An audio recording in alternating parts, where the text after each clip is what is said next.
Miss හොඳට වැඩ කරනවා මේ ඉතින්. මූට ගැලපෙනවද කියන එකයි ප්‍රශ්නේ තියෙන්නේ. මොකද මූට තියෙන ලකුණු කීයක්ද කියපන්කෝ? මූට තියෙන ලකුණු 35ක් 40ක්. 35ක් 40ක දැනුමක් තියෙන එකේ ගිහිල්ලා ෆුල් පේපර් ලියනවා. හම්බෙයි රෙද්ද. දැන් ඒ අම්මා කතා කරා ඊළඟ පාර රිවිෂන් එකට මුලින් ඉඳන් එවන්නම් කියලා. මේ පාර කල් මදිලු ලියන්න. දැක්කනේ මේක වසන්තයක් විතර ඉස්සරහට යන විදිය. අපි කියන දේවල් පිළිගන්නේ නැහනේ. අපේ රැවුල නැහැ. අවසාන මාස 3 පන්ති ගියපුවාම ඇති. හොඳයි ඉතින්. ඊළඟ පාර ලියන ලක්ෂණ ඔය පෙන්වන්නේ. නේද? හරි. දැන් මේ චාටර් කාපු එවුන් ඉන්නවා මෙතන. හරිද? උන්ට hina යනවා කියද්දි. හරිද? මේ රතු චූටි. මේ කහ ලොකු මේ කහ චූටි. ඔන්න දැන් වර්ණ දෙහ ඝන බවට පත්වීම ආරම්භයි. හරි. පුතේ ඊළඟට වෙන්නේ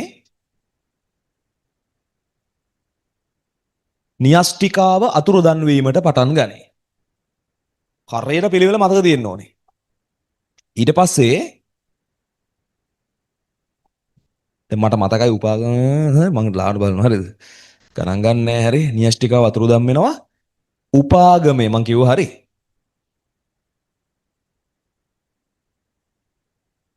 උපාගමය සිදුවේ. අපි බලමු උපාගමය කියන්නේ මොකක්ද කියලා. මොකක්ද? ඔය සමජාත වර්ණ දෙහේ යුගලනය සහ භෞතිකව බැඳීම. හරි? මං කියන්නම් පස්සේ. උපාගමය ඊට පස්සේ දැන් මම මතක් කරන් ඉන්න විදිය හරිද? මේකෙන්ද හරි ඊට පස්සේ උපාගමය ඊට පස්සේ තමයි අවතරණය. මම පාඩම් කරන් ආවේ උදේ පාන්දර හරිද? ටක් කාලා ඒක ලීවර කරන්න එපා. උපාගමය ඊට පස්සේ අවතරණය. හරි. අවතරණය වුණා කියන එකට සාක්ෂියක් තමයි මන්සල් ඈ. ඒ මන්සල් පෙන්වන්නේ ඊට පස්සේ සමහර ළමයි දන්නේ මන්සල් හදලාලු අවතරණය වෙන්නේ. හරි එහෙමත් සමහර ළමයි ඉගෙන ගන්න ඈ. අවතරණය වුණා කියන එකට සාක්ෂියක් තමයි මන්සල. හරි? අවතරණය හැදුවාම තමයි මන්සල පේන්නේ. මම ඒකයි මේක වරහන් ඇතුළේ ලිව්වේ. පුතේ මන්සල් හැදුව තැනින් කොහොමත් ලං වෙනවනේ මන්සල් හදපු නැති තැන් වලින් වර්ණ දේහ ඈත් වීම සිදුවේ. මේ ඈත් වෙනවා කියලා සීන් එකකුත් තියෙනවා බං. මම දන්නවා ගොඩක් ළමයින්ට ඈත් වෙන එක මතක නැහැ කියලා. ඒතර ඈත් වෙන එක MC එකට දුන්නොත් එහෙම ඔයා විභාග ප්‍රතිඵලෙන් ඈත් වෙනවා.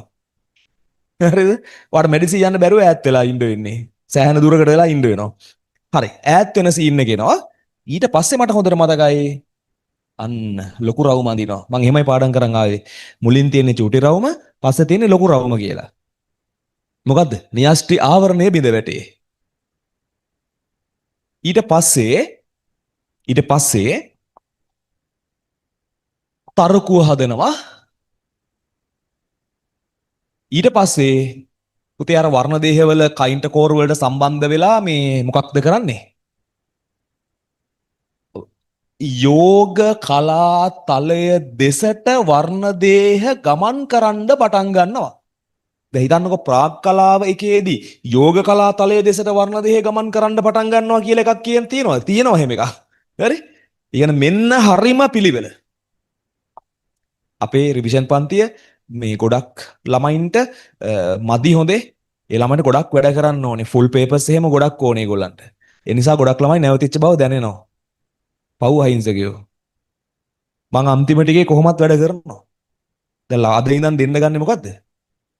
ඌවා කිව්වට බෑ බං. අපි වැඩ ටික කරන් අයියා. තප්පරෙන් ඉඳන්කො මාරු රිසල්ට් එකක් කියලා. අපි ආයෙ මේකට එමු ඈ. මගේ පන්ති ආපු එක්කෙනෙක් හොඳේ. ඒ ඇන්ටිලා යාලා අම්මලා ටිකක් මාව දන්න කේස් එකක් හරිද? Results ප්‍රෙෂයි SFF. S එක තියෙන්නේ බයෝ වලට.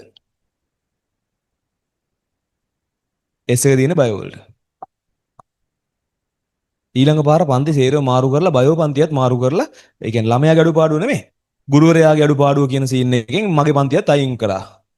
හරි? ඊට පස්සේ මං ඉතින් ආරංචි කරලා බලන්න ගියේ නෑ. මට නිකමට කෝල් එකක් ආවා ඒ එයාලා අම්මගෙන්. අනේ පුතා මේ මෙහෙමයි අර මිස් කෙනෙක් ඉන්නවා මෙහෙමයි යා උදේ ඉඳන් හැන්දෑ වෙනකම් පේපර් ලියනවලු. එයා ළඟට දැම්මම මොකද පේපර් ලියලා නැන්නේ අපේ පුතා කියලා. මං කිව්වා හොඳයි ඒක කොච්චර දෙයක්ද කියලා. හරි?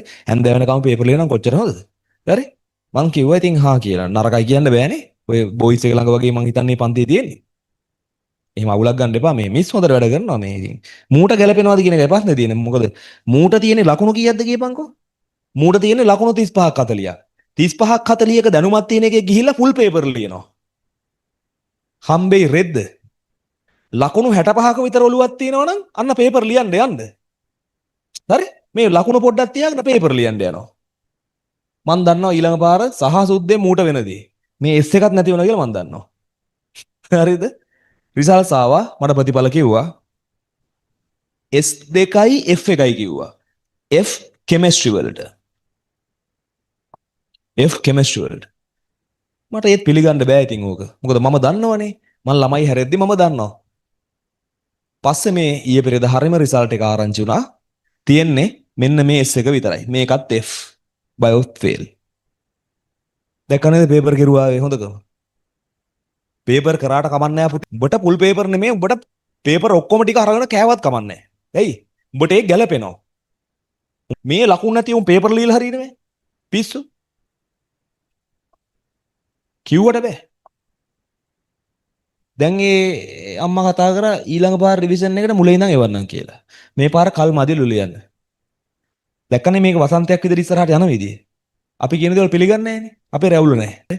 තව මාස 3ක විභාගෙදී ඌනනයේ ප්‍රාක් කලාවේ අනුපිළිවෙලින් MCQ ප්‍රශ්නයක් ඇහුවොත් ඔයාට බැරි වෙන්නේ නැහැ. හරි? තව මතයක් තමයි ළමයින්ගේ ඔළුවේ තියෙනවා මොකද අවසාන මාස 3 පන්ති ගියපුවාම ඇති. හොඳයි ඉතින්.